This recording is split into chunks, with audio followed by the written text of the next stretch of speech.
Southeast Radio's Business Matters with Karl Fitzpatrick. My final guest this morning is Alan McCormack from CarveOn, which recently won the Best Exporter accolade at the National Enterprise Awards. Alan, perhaps you could start by telling us a little bit about CarveOn. Yeah, basically, we set up CarveOn in 2011, my brother and I suppose as a small Irish manufacturing craft business to initially make accessories for the tech market, particularly iPhone, iPad accessories, using the natural materials. And I suppose over the last 5 years, our product range has grown, and I suppose the amount of countries we export to has grown. So it's basically it's constantly expanding. That's what we do. Now, from the outside, it looks like a very flooded market. How did you find the opportunity within it?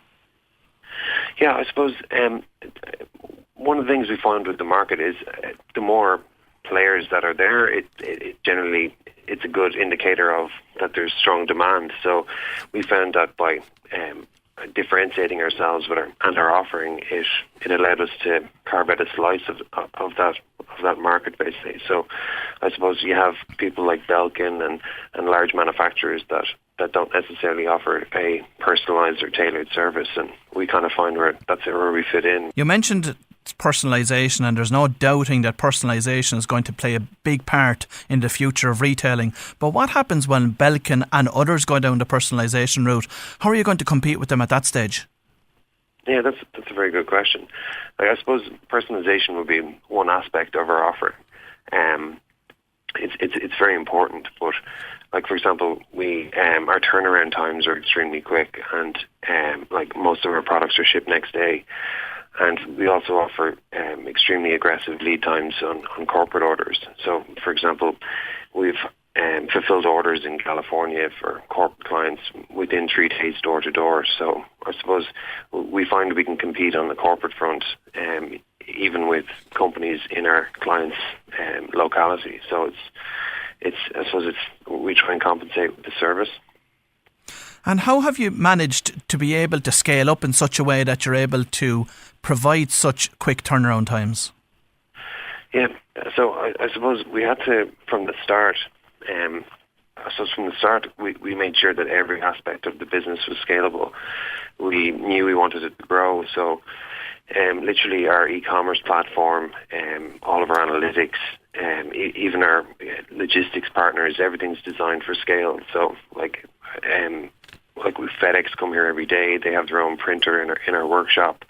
A lot of the customer communication is automated. So I suppose we try and prepare for volume and peak periods by preparing as many of the components as we can.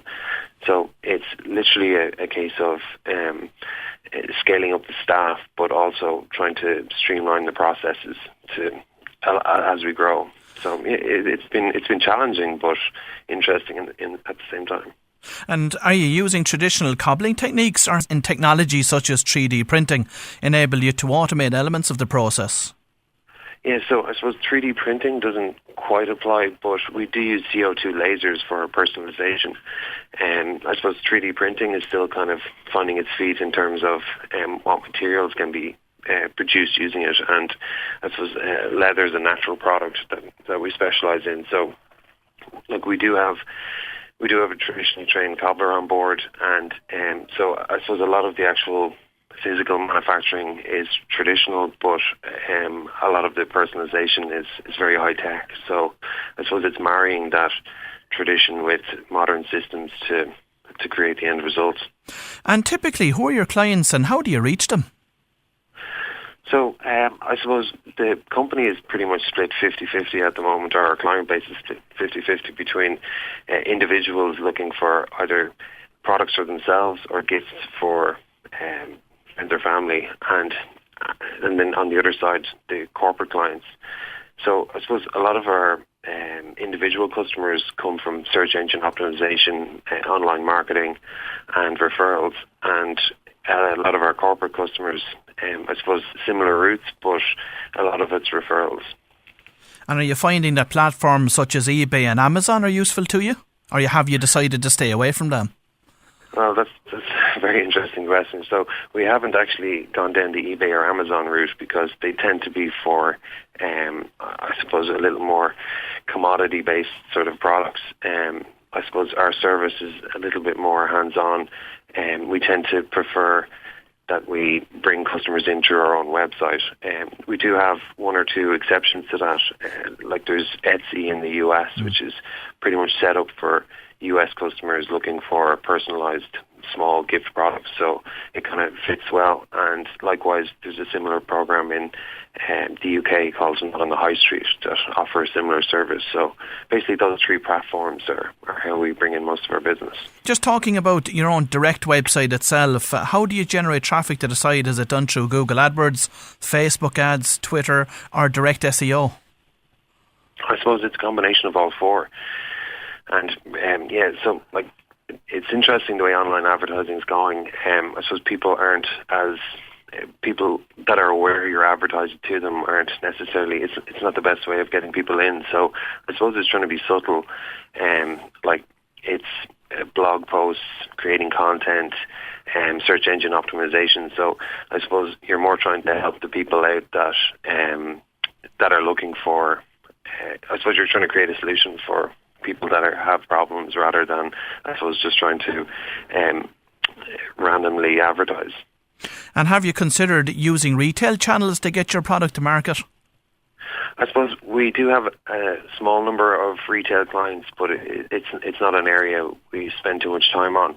I suppose starting off, we had limited capacity, so it was a case of trying to maximise the return on that capacity. So we found by protecting as much of the margin as possible, I suppose we favoured direct selling.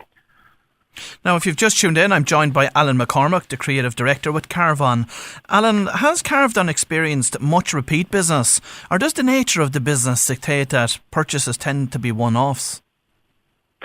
Yeah, I suppose we're quite amazed by our customer retention. We get a huge amount of repeat business and also a massive amount of referrals. So both on the individual and on the corporate side. So yeah, it's a very important part of our business. So we kind of have we try to be fanatical about our customer service, and we find that generates a lot of loyalty. So like some customers, we basically give them as much help as each customer requires. Some require none, some require a lot. So, I suppose not every individual job is profitable, but it's like as profitable as the other. But it generally leads to massive repeat business, basically. Now, I understand that the Craft Council of Ireland has been very supportive of CarveOn, and that the organisation has been influential in highlighting your products to international buyers. Provide us with an insight into that. Yeah, I suppose both the Craft Council of Ireland and our local enterprise office have been really supportive of us from the start. The Craft Council, they provide a very tailored service to local small businesses in Ireland, and particularly on the manufacturing side. So they were able to introduce us to buyers. They got us involved in exhibitions they were doing where they attracted foreign buyers in. So the Craft Council are a fantastic organisation.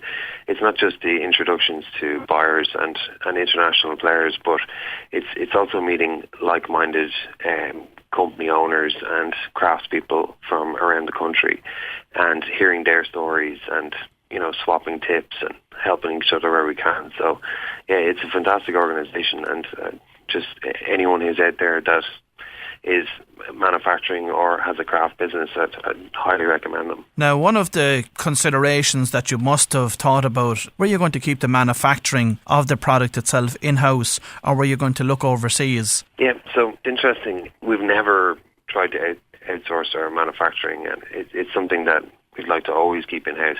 It's just so much of it is being outsourced, particularly overseas, that we found that we have a unique ability. You asked me earlier, why do our customers come back to us and not go with bigger companies? I suppose it's having that flexibility where if a client's stuck, they need something in a hurry, it needs to be totally bespoke, the packaging needs to be bespoke. We can literally, from materials to getting it into the customer's hands, we can turn that around without having to contact anybody outside the company. I'd like to congratulate CarveOn for winning the Best Exporter accolade at the National Enterprise Awards recently. How many countries are CarveOn currently exporting to? So we're currently exporting to over 50 countries. I suppose it's a mixture between individual customers and corporate clients. And I suppose although we get orders from all over the world, there's definitely certain countries that are busier than others. Like the US would represent about 30% of our business, and the UK would also be quite a large percentage of that. So again, within those 50 countries, the European countries would be quite popular, and Australia, New Zealand, and I suppose the UAE would be one of our fastest growing regions. And are you finding that the demands of each of those markets differ from each other?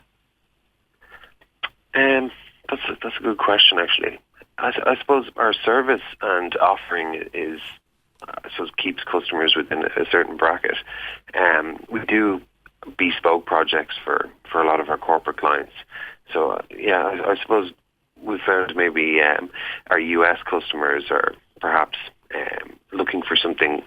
A lot of our US customers are looking to, I suppose, make as many changes to the offering as possible. They like things completely bespoke. Other than that, it's all quite similar. Now, with the company's expansion into the export market, did you need to make any alterations to the design or manufacturing processes to ensure that CarveOn could satisfy the increased demand?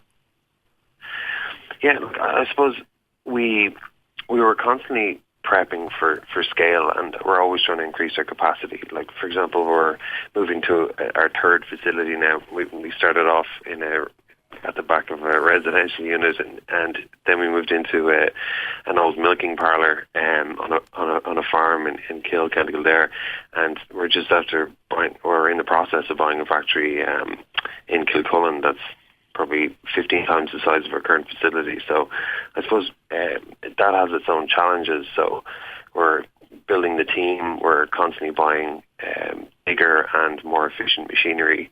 We're trying to scale the online e-commerce side of things, and I suppose constantly looking for better arrangements with our suppliers. Like we just travelled to Italy, and we're negotiating based on increased leather buying quantities. So it's constantly evolving. It's not straightforward, but it's exciting and interesting. And is extending your presence in the export market a priority for CarveOn going forward? And if so, how do you plan to do just that? So I suppose it's nearly always been quite a heavy percentage of export. Like, for example, last year, 70% of what we made left the country. And this year, it looks like it's going to be about 85%. And I think that number is going to keep growing. And not because of a lack of focus on the Irish market, but just the sheer scale of global markets. I suppose it's a new time out there where a small Irish company from Kildare can literally tackle international markets. So we see the export as being the big growth area for us. And as 3D printers become more developed, do you feel any threat from that technology in terms of being able to personalise their own mobile phone accessories and tablet accessories in the future? Yeah, like I would probably see us being able to react quicker than that becoming mainstream. Like, for example, we went to some great difficulty to source our leather. Like, we deal with a family run tannery in Italy, and it's literally 3 generations of leather workers that are creating the leather, and it's buying a piece of that history that I think will be difficult to imitate with technology. So I suppose what we're trying to do is blend that sort of old traditional quality with modern techniques. So I would agree that I suppose it's something we are going to need to keep an eye on, but I suppose we're going to try and keep our offering to where it's not going to be easily. Southeast Radio's Business Matters with Karl Fitzpatrick.